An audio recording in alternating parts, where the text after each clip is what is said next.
कोई टेंशन नहीं, कोई चिंतन नहीं, कोई मनन नहीं। मेरा काम सिर्फ इतना ही है कि मैं तुझसे प्रार्थना कर रहा हूँ और इस दृष्टि के माध्यम से मैं तुझे भी निहारता रहूँ, मैं तुझे देखता रहूँ, तू मुझे दिखता रहे, तब बात बनेगी। नहीं तो कुछ बात नहीं बनेगी। बाकी तो आप मेरे से जैसे सवाल करोगे वैसे जवाब मेरे अंदर से निकलते हैं, निकलेंगे। तर्क तो जरूरी ये प्रभु की कृपा है। तर्क तो जरूरी है। तर्क जरूरी नहीं है, सवाल जरूरी है। सवाल तर्क कोई उसको भाषा मतलब आपसे अगर कुछ अगर तर्क भी कहो तो भी कोई बात नहीं है, लेकिन भाव तर्क का कुतर्क हो जाए तो वहाँ गड़बड़ है।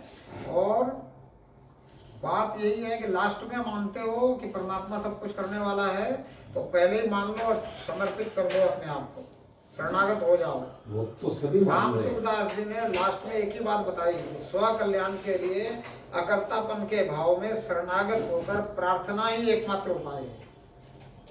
प्रार्थना के अलावा और कोई उपाय नहीं है।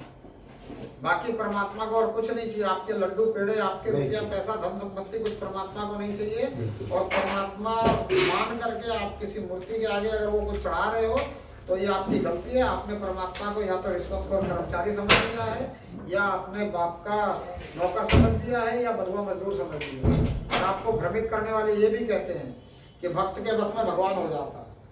भक्त जो होगा उसको भगवान को बस में करने की जरूरत क्या है?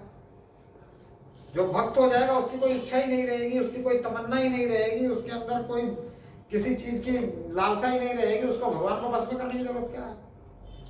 भक्त तो वो है जो खुद को भगवान के समर्पित कर देता है कि अब जैसा तू चाहे वैसा होने दे। तो भगवान को बस में करने की जरूरत क्या है? हमें उल्टा पाठ पढ़ाया जाता है, उल्टा पढ़ लेते हैं। हमें अपने हाथ को परमात्मा को पकड़ाना है, अपनी उंगली परमात्मा को पकड़ाना है कि तू मेरी उंगली पकड़ के मुझे चला। जब परमात्मा अगर किसी का